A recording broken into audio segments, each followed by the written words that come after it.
Praise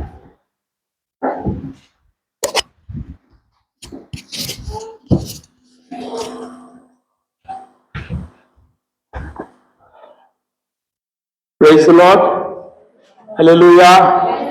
దేవునికి స్తోత్రం. చిన్నపిల్లలందరూ ముందరికి రావాలి, ముందర కూర్చోవాలి. కమ్ కమ్ కమ్, రండి రండి రండి. గుడ్ బాయ్స్, చప్పట్లు కొట్టండి వాళ్ళు వస్తుండగా. Good boys, God bless you. Right, God bless you. దేవుని సన్నిధిలో ముందుండాలి, ముందరుండాలి. చెప్పండి, దేవుని సన్నిధిలో ముందుండాలి, ముందరుండాలి. ముందునున్న వాళ్ళకి దేవుని యొక్క దీవెనలు. కాబట్టి త్వరగా రావాలి, దేవుని సన్నిధిలో చక్కగా నిలవాలి. దేవుని నామానికి స్తోత్రాలు.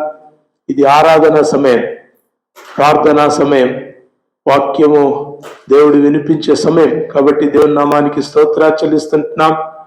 చక్కని ఆరాధనలో పాల్గొన్న మిమ్మల్ని అందరినీ కూడా దేవుడు దీవించునుగాక. ఆమేన్. హల్లెలూయా. ఆరాధనలో ఆనందించారా? ప్రభు ఆత్మ చేత ఏమైనా స్పృశించబడ్డారా? తాకబడ్డారా? నింపబడ్డారా? పొంగి పొర్లారా? కావాలి. మీకు అందరికీ తెలిసిన ఒక ఎగ్జాంపుల్ చెప్తాను. చాయ్ పత్తు ఉన్న గ్లాస్ ఉంటుందా? ఆ గ్లాసు నీళ్ళు వస్తున్న కుళాయి ముందర ఆ నల్లాల కింద పోయి అట్లా పెట్టి ఉంచండి. ఏమైతుంది చెప్పండి? చెప్పాలి, మీరు చెప్పాలి ఇప్పుడు బోధనకు. నీళ్ళన్నీ నిండి పోతాయి. ఏం పోతుంటుంది బయటికి? ఆ కిందన్న పత్త, ఛాయ్ అంతా పోతుంది. గ్లాస్ కనబడే గ్లాసులు చూడాలి. మనం స్టీల్ గ్లాసులు చూస్తే కనబడదు. కనబడేటటువంటి గాజు గ్లాసులో మనం నింపుతా ఉంటే చెప్పండి ఏమవుతుంది? The more you fill, the more it comes out కదా. మీరు ఎంతగా నింపుతా ఉంటే అంతగా లోపల ఉన్నదంతా కూడా బయటికి వెళ్ళిపోతుంది. అట్లా ఒక 5 నిమిషాలు ఉంచండి, ఏమవుతుంది చెప్పండి? సరే, ఇంకో 10 నిమిషాలు ఉంచండి, ఏమవుతుంది? పాత నీరంతా పోయి కొత్త నీరు వస్తుంది. కల్మషమైనటువంటి నీరంతా పోయి ఏమవుతుంది? పరిశుద్ధమైనటువంటి నీరు దాంట్లో వస్తుంది. హల్లెలూయా. మందిరంలో ఉంటే మామూలు విషయం కాదు. చాలా మంది అనుకుంటారు వాక్యానికి చేరుకుంటే సార్లే, ఆరాధనకు వస్తే సరిపోతుందిలే, లాస్ట్లో ఆశీర్వాదం తీసుకొని పోదాంలే అనుకునే వాళ్ళు చాలా మంది ఉంటారు. మందిరంలో మనం ఆది నుంచి అంతం వరకు కూర్చుని ఉంటే ప్రభు తన యొక్క ఆత్మ చేత నింపుతూ ఉంటాడు. హల్లెలూయా. పాటల ద్వారా, ప్రార్థన ద్వారా, స్తుతుల ద్వారా దేవుని యొక్క సన్నిధి. మీరందరూ ఎవరో తెలుసా? పరిశుద్ధులు. చెప్పండి ఒకసారి హల్లెలూయా చెప్పండి. హల్లెలూయా. క్రీస్తు రక్తం చేత కొనబడి, కడగబడి, పరిశుద్ధపరచి దేవుని సొత్తైన ప్రజలు. Are you happy? సంతోషంగా ఉన్నారా? స్తోత్రం చెప్పండి ఒకసారి. సో మీరుంటే ఏమైతే చెప్పండి, ఇక్కడ అగ్ని రగల్చబడుతుంది. హల్లెలూయా. మీరు అటు రావాలి. నేనుంటే ఒక బొగ్గు కణాన్ని నేను అక్కడికి పోతే నేను అంటుకొని నేను నిప్పు రవ్వగా అవుతాను. నిప్పు రవ్వగా అయినప్పుడు ఏమవుతుంది? నా చుట్టూ ఉన్నటువంటి నిప్పు రవ్వలు కూడా మండించబడతాయి. లేకుంటే వారి యొక్క మంటను బట్టి నేను మండించబడతాను. దేవుని సన్నిధిలో ఉంటే దేవుడు నింపుతా ఉంటాడు. It's such a multiple blessings. మనము ఒకటే చిన్న ఆలోచనతో వస్తాం. ఏదో పోయి ప్రార్థన చేసుకొని బైబిల్ చదివి ప్రార్థన చేసి ఆ పాస్టర్ ఏందో వాక్యం చెప్తాడు ఇని చిన్న కానుకేదో వేసి వచ్చేద్దాం. We're not looking with high expectation. దేవుని సన్నిధిలో ఎంతో ఉంది, అదంతా నింపుకొని పోవాలని మనం రాము. చాలాసార్లు అట్లా చాలా మంది రారు. నేను సన్నిధిలో ఉండి నేను నింపుకోవాలి. I should fill my bag. ఏ బ్యాగ్? ఈ బ్యాగ్. ఇక్కడేం కావాలి? నింపబడాలి. You need to be filled. మీరు ఎప్పుడు ఒక గ్లాసును మతికెట్టుకోండి. గాజు గ్లాసులో మీరు ఏ రకమైన జ్యూస్, క్యారెట్ జ్యూస్ ఉందనుకోండి, దాంట్లో గ్లాసు తీసుకుపోయి నల్ల కింద పెడితే అంత ఏమవుతుంది? తెల్లని నీళ్ళు వస్తాయి. మీరట కావాలి మందిరంలో. హల్లెలూయా. అది మందిరంలోనే అవుతుంది, మీరింట్లో ఉంటే కాదు. ఇంటికాడ నుండి మీరు చేసుకునే ప్రార్థనలు, ఆన్లైన్లో వినేటటువంటి ప్రసంగాలు, ఎక్కడెక్కడో పోయేటటువంటి చిన్న చిన్న కూటాల్లో జరగదు, మందిరంలో జరుగుతుంది. కాబట్టి మందిరంలో ఉండి దేవుని యొక్క జీవ జలము చేత నింపబడాలి, నిండి పొర్లి పారాలి. యేసుక్రీస్తు ఏం చెప్పాడు? నా యందు విశ్వాసం ఉంచువా అని కడుపులో నుండి ఏమొస్తాయి?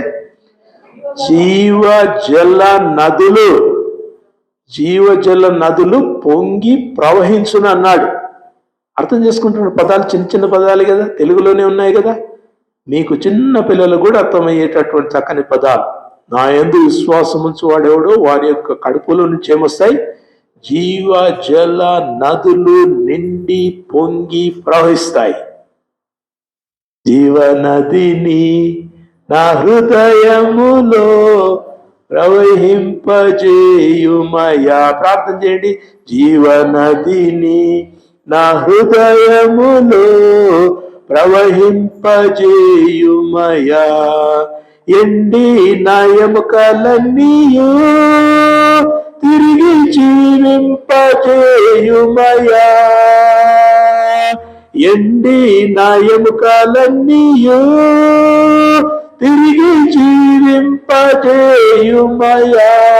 చేతులెత్తి జీవనదిని నా హృదయములో ప్రవహింపజేయుమయా. జీవనదిని నా హృదయములో ప్రవహింపజేయుమయా. హల్లెలూయా ఆమేన్ ఆమేన్ హల్లెలూయా ఆమేన్ హల్లెలూయా ఆమేన్ ఆమేన్ హల్లెలూయా ఆమేన్. జీవనదిని నా హృదయములో ప్రవహింపజేయుమయా. జీవనదిని హృదయములో ప్రవహింపజేయుమయా. ఆమేన్. హల్లెలూయా. అడిగారా? మంచి మనసుతో అడిగారా? దేవుడు నింపుతాడనే హృదయంతో అడిగారా? విశ్వాసంతో అడగాలి. జీవ నదిని నా హృదయంలో ప్రవహింపచేయుమయా. ఆరాధన ఆషామాషి కాదు. It's a great sacrifice. దేవుని సన్నిధిలో గొప్ప అర్పణ. దేవునికి వందనాలు. So you have come. మీరందరూ కూడా వచ్చారు, దేవుని సన్నిధిలో స్తుతించారు, ఆయనను ఆరాధించారు, ఆయన వాక్యం హృదయాన్ని సిద్ధపరచుకున్నారు. God will speak to us. దేవుడు మనతో మాట్లాడతాడు. హల్లెలూయా. ఉదయకాలం చేరి వచ్చిన మీకందరికీ కూడా తండ్రి అయిన దేవుని నుండి, ప్రభువును రక్షకుడైన యేసుక్రీస్తు నుండి, పరిశుద్ధాత్మ నుండి కృపయు సమాధానం మెండుగా కలుగునుగాక. దేవుని నామానికి స్తోత్రాలు. మత్తయి సువార్త 13వ అధ్యాయం 16 నుంచి 23 వరకు వచ్చిన భాగాలు మనం చదువుకున్నాం. మత్తయి సువార్త 13వ అధ్యాయం 16వ వచనం నుంచి 23 వరకు వచ్చిన భాగాలు మనం చదువుకున్నాం.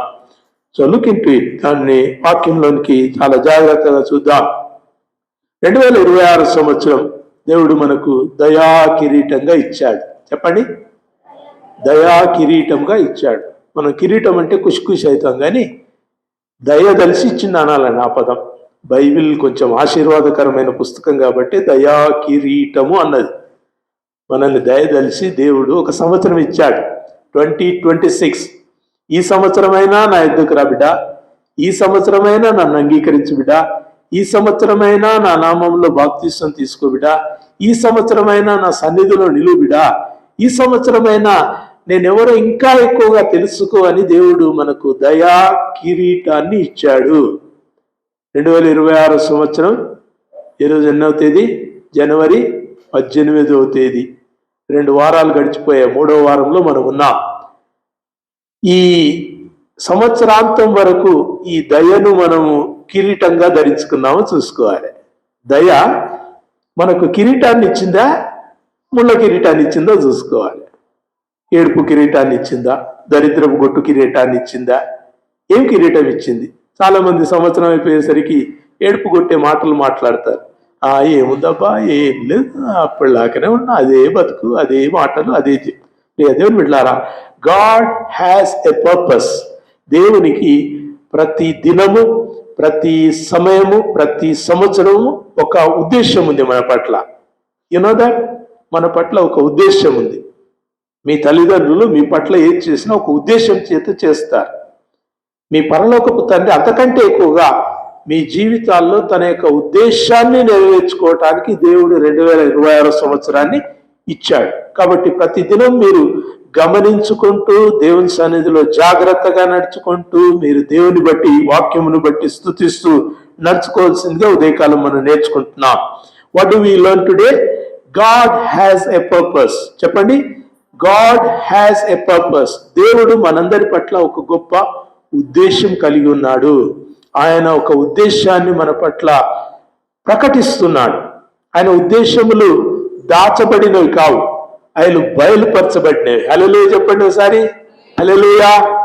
అన్యజనుల దేవుడు వారికి ఏం బయలుపరచలేదు, కానీ నీ జీవం గల దేవుడు తన ఉద్దేశాన్ని నీకు బయలుపరిచాడు. ఈ revealed his purpose to you. నీకు తాను ఏమి చేయాలనుకుంటున్నాడో, నీ పట్ల తాను ఏమి చేయని ఉన్నాడో, నిన్ను బట్టి ఆయన ఎలా తను తాను మహిమపరచబడుతున్నాడో ఆయన మనకు తన వాక్యం ద్వారా మనకు బయలుపరిచాడు. వీ డోంట్ రికగ్నైజ్, వీటిని మనం గమనించాం.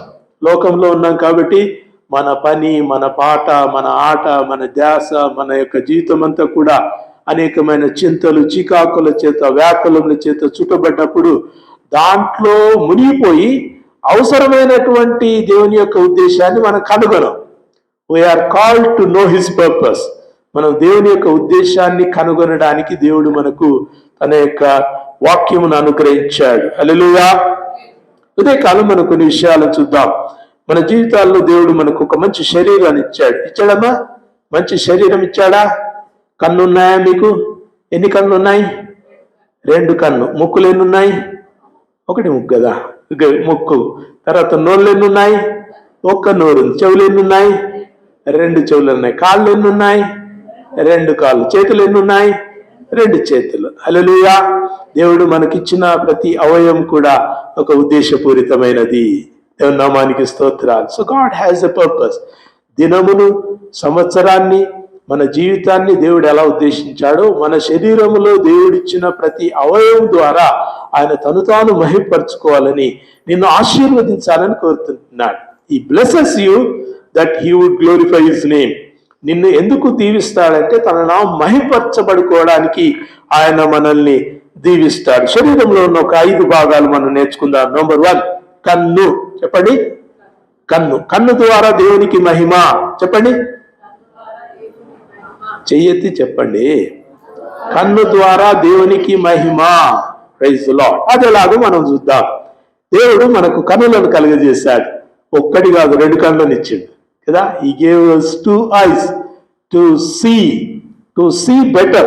మంచిగా చూడటానికి, మంచి వాటిని చూడటానికి దేవుడు మనకు నేత్రములను అనుగ్రహించాడు. ప్రియ దేవుని బిడ్డలారా, ఆదియందు దేవుడు మానవుని సృజించినప్పుడు ఈజ్ ఆల్సో లైక్ us, మనలాగానే ఉన్నాడు. ఈ 2 కాళ్ళు, 2 చేతులు, 2 చెవులు, 2 కళ్ళు, 1 ముక్కు, 1 నోరు. Is the same person. మన వంటి వాడుగా, లేకుంటే ఆదాములాగా మనం ఇంకా నేటికి కూడా కొనసాగుతుంటున్నాం.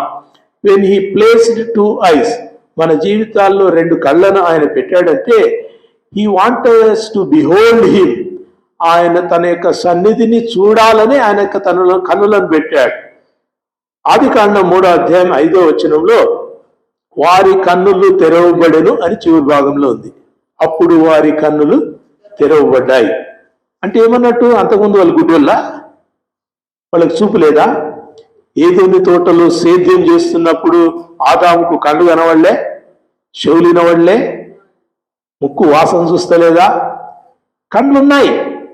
But they are the eyes to see only God. దేవుని సన్నిధిని చూడటానికి ఇవ్వబడినటువంటి కళ్ళు. అయితే ఎప్పుడైతే మానవుడు వద్దన్న చెట్టు ఫలము తిన్నాడో, ఫలమును బట్టి కాదు, ఆజ్ఞను అతిక్రమించినందుకు ఆ దేవుని యొక్క దృష్టి ఈ లోకంలో ఉన్నటువంటి వాటిని చూడటానికి తెరవబడ్డాయి. అతని కన్నులు తెరవబడ్డాయి. అతని కన్నులు తెరవబడ్డప్పుడు అతడు ఆదాము చెడ్డవాటిని మంచి వాటిని చూడటం మొదలు పెట్టాడు. అప్పటి నుంచి మనకు మొదలైంది చెడ్డవాటిని మంచి వాటిని. మన ఇందులో అన్నీ చూస్తాయి కదా, కళ్ళు అన్నీ చూస్తాయి కదా, కళ్ళు అన్నీ చూస్తాయి. మంచివి చూస్తాయి, చెడ్డవి చూస్తాయి. పుచ్చిపోయినవి చూస్తాయి, మంచి టమాటాలను చూస్తాయి. Our eyes can see both. చెడును మంచిని చూడగలిగేటటువంటి స్థాయికి మనం వచ్చాం. దేవుడు ఏం చేశాడు చెప్పండి? మంచిని చూడటానికే మన కన్నులను ఇచ్చాడు. As long as they lived in the Eden తోటలో వాళ్ళు జీవించినంత కాలం, దేవుని యొక్క వాక్కు ప్రకారం జీవించినంత కాలం వారు దేవుని చూస్తూ బ్రతికారు. హల్లెలూయా! వారు దేవుని చూస్తూ బ్రతికారు. వాళ్ళ చూపులన్నీ కూడా దేవుని మీదనే. మీరు వాక్యంలో చదివితే ఆయన ఉదయమును సాయంత్రమును వారితో కలిసి సహవాసం చేయటకు ఆయన దిగి వచ్చేవాడు. God use to fellowship with them. దేవుడు తానే స్వయంగా దిగి వచ్చి వారితో ఉండేటటువంటి ఆ కన్నులను దేవుడిచ్చాడు. Eyes are given to see God. కన్నులు దేవుని చూడడానికి ఇవ్వబడితే వీరి కన్నులు దేనికి తెరవబడ్డాయంటే చెడును చూడడానికి తెరవబడ్డాయి. They saw nakedness. వారి యొక్క నగ్నత్వాన్ని వాళ్ళు చూసుకున్నారు. వారి యొక్క సిగ్గుపడవలసినటువంటి వారి యొక్క జీవితాలను, వారి శరీరాలను చూసుకున్నారు. And they felt ashamed. వారు సిగ్గుపడటం మొదలు పెట్టారు.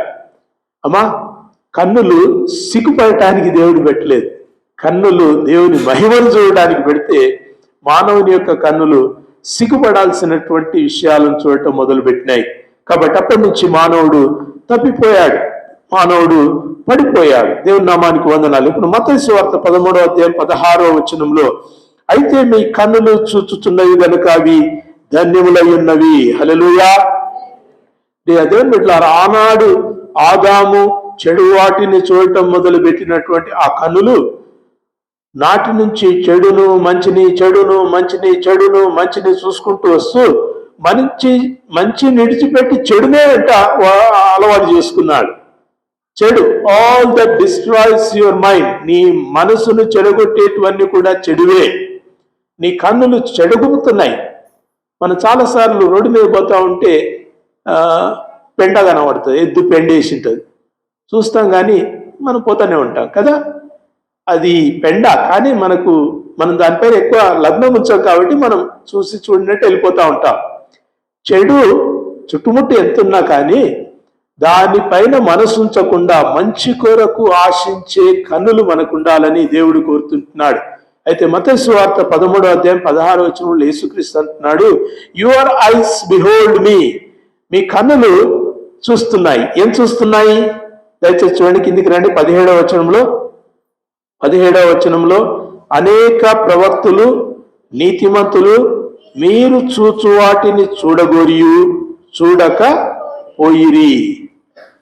అనేక మంది ప్రవక్తలు, గొప్ప గొప్ప ప్రవక్తలు, దానియేలు, ఏలియా, అనేక మంది ప్రవక్తలు ప్రభువైన యేసుక్రీస్తు శిష్యులు చూడదగినటువంటి వాటిని వారు చూడలేకపోయినారు. What was that? జీసస్. యేసును వాళ్ళు చూడలేకపోయినారు. Jesus was not given at that time. వాళ్ళకి దేవుని యొక్క ధర్మశాస్త్రమే ఇవ్వబడ్డది, వాక్యం ఒక్కటే దేవునికి ఇవ్వబడ్డది. ప్రవక్తలు చెప్పిన మాటలు విని వాళ్ళు నడుచుకోవాల్సినటువంటి ఆ పరిస్థితుల్లోనే వాళ్ళు బ్రతికారు. They did not see. వాళ్ళు చూడలేదు. అయితే కృత నిబంధన వారసులకు, ఎవరికి? మనకు కూడా చూడగలిగే కన్నులను ఇచ్చాడు. చూడగలుగు కన్నులు. ప్రభు యేసు నా రక్షక నొసగు కన్నులు నాకు నిరతమునే నిన్ను చూడా. పాడుతున్నారా పాట? ఏ కన్నులు కావాలి మనకు? ప్రభువును చూడగలిగే కన్నులు. ఈ కన్నులు ప్రభువును చూడాలని ప్రవక్తలు చాలా ఆశించారు. దేవా నిన్ను చూడాలని మోసే ప్రార్థించాడు. 33వ అధ్యాయంలో అంటాడు, నేను నిన్ను చూడాలి ప్రభువా అంటే, అయ్యా నువ్వు నన్ను చూడలేవు, యు కాంట్ సీ మీ. నా మంచితనం అంతా నీకు చూపిస్తాను, కానీ నువ్వు నన్ను చూడలేవు. ఎట్టనైనా ప్రభువా నిన్ను చూడాలి ప్రభువా, నిన్ను చూడాలి ప్రభువా అని మోసే ఆయన దేవుని చూడాలనుకున్నప్పుడు ఒక సందులో, బద్దల సందులలో నిలబెట్టి ఆయన యొక్క మహిమ అట్ట దాటి వెళ్ళినప్పుడు ఆయన యొక్క వీపు భాగమును మాత్రమే మోసేసి వచ్చినట్టుగా పరిశుద్ధ గ్రంథం చెప్పబడ్డది. వింటున్నారా? They they they they cry to see Jesus. యేసును చూడాలని వాళ్ళు కోరుకున్నారు. కీర్తనకారుడు పలు కీర్తనలో చెప్తాడు, సర్వశక్తిమంతుని నా కన్నులు చూచెను అంటాడు. హల్లెలూయా. ఏమనరేంది? మీకు ఆశ లేదు, తీరిక లేదు, ఓపిక లేదు అంటే చెప్పండి. సర్వశక్తిమంతుడు నా కన్నులు చూచెనని యోబు అంటాడు. సర్వశక్తిమంతుడు నా కన్నులు చూచెను. ఎటు చూసిండో మనకు తెలియదు. మహిమ స్వరూపి అయిన దేవుని వాళ్ళు చూశారు, ఆయా విధాలుగా చూశారు, వాక్కుగా చూశారు. ఏలియా ఆయన పారిపోయి ఆ అరణ్యంలో ఉన్నప్పుడు పెద్ద అగ్ని దిగి వచ్చింది, కానీ అగ్నిలో ఆయన లేడు. భూకంపం కలిగింది, కానీ భూకంపంలో ఆయన లేడు. పెను తుఫాను రేగింది, కానీ తుఫానులో ఆయన లేడు. They saw the presence of God but not God. వాళ్ళు దేవుని యొక్క సన్నిధిని చూశారు, కానీ దేవుని చూడలేకపోయారు. దేవుని బిడ్డలారా, what do you want to see? మీరేం చూడాలనుకుంటున్నారు? మీరేం చూస్తున్నారు? ఇక్కడ యేసుక్రీస్తు అంటున్నాడు, అయ్యా మీ కన్నులు ధన్యమైనవి, మీ కన్నులు ధన్యమైనవి. Your eyes are blessed because they behold me. నన్ను చూస్తున్నాయి. ఎవరు? నేను శరీరధారి అయిన దేవుని కుమారుణ్ణి.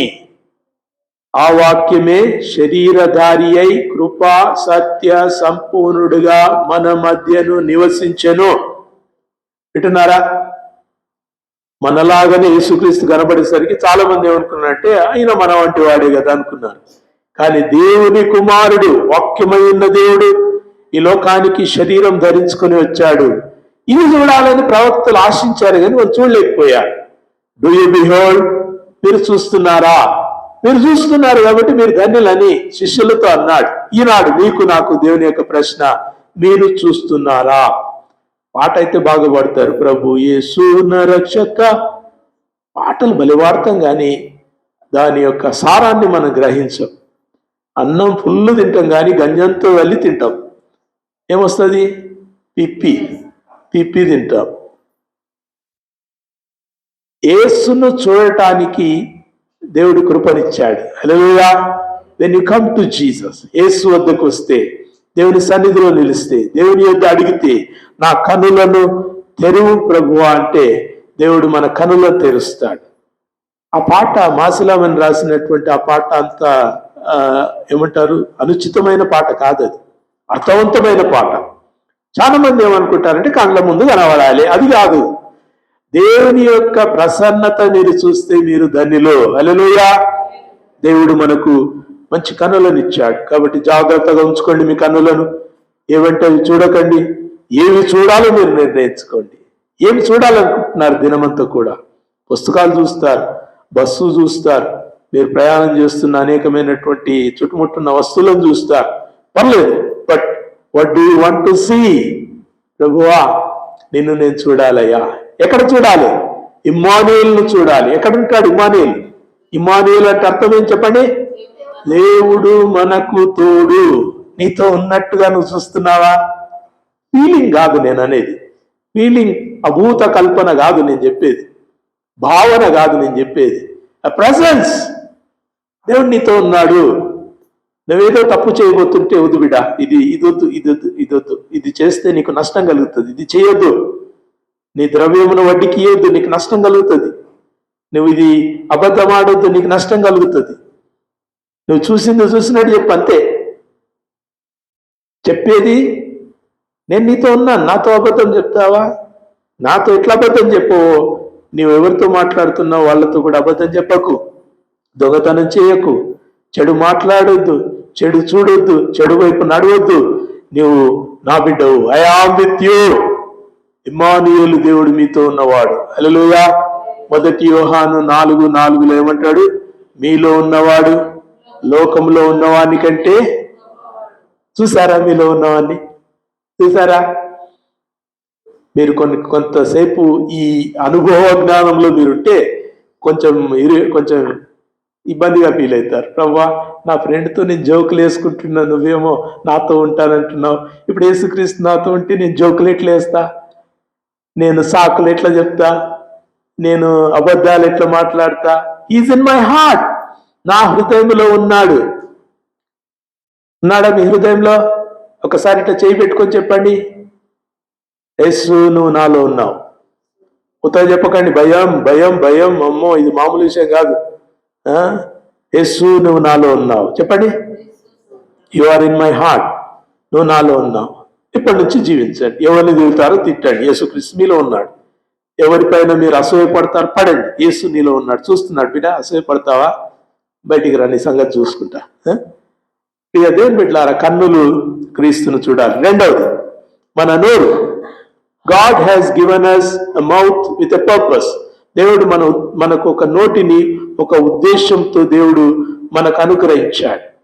కన్నును ప్రభువును చూడటానికి దేవుడు మనల్ని కన్నులు ఇచ్చాడు. నోరు మనల్ని ప్రభువును స్తుతించడానికి దేవుడు నోరునిచ్చాడు. Praise God. మన నోట స్తుతి వాక్యమే ఉండాలి.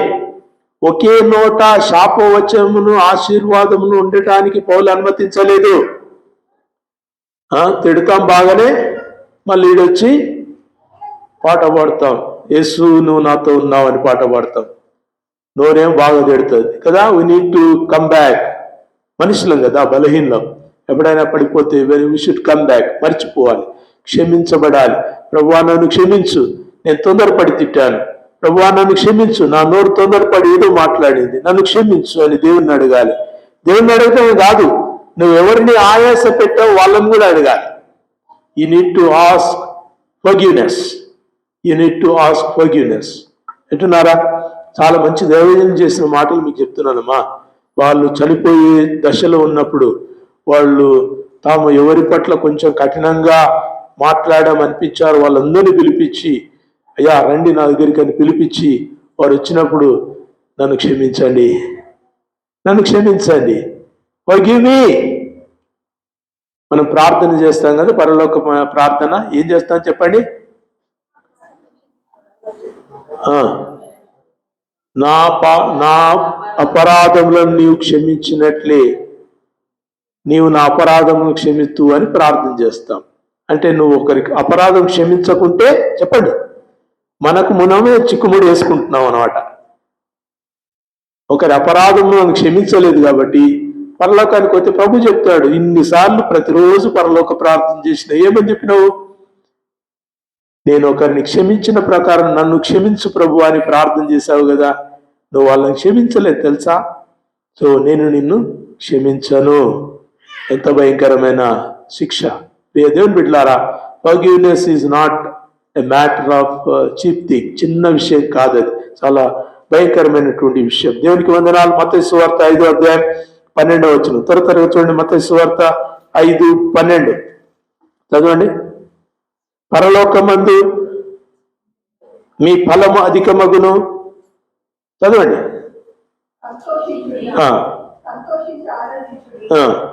పరలోకమందు మీ ఫలము అధికమగును, ఈలాగున వారు పూర్వమందున్న ప్రవక్తలను హింసించిరి. దేవుని నామానికి స్తోత్రాలు. 34వ వచనం కూడా చదవండి. నేను మీతో చెప్పినదేమనగా, ఎంత మాత్రం ఒట్టు పెట్టుకునవద్దు, ఆకాశం తోడనవద్దు, దేవుని సింహాసనం భూమి తోడనవద్దు, అది ఆయన పాదపీఠం యెరూషలేము తోడనవద్దు, అది మహారాజు పట్టణం, నీ తల తోడని ఒట్టు పెట్టుకోవద్దు. నీవు ఒక్క వెంట్రుకనైనా నువ్వు తెలుపు గాని నలుపు గాని చేయలేవు.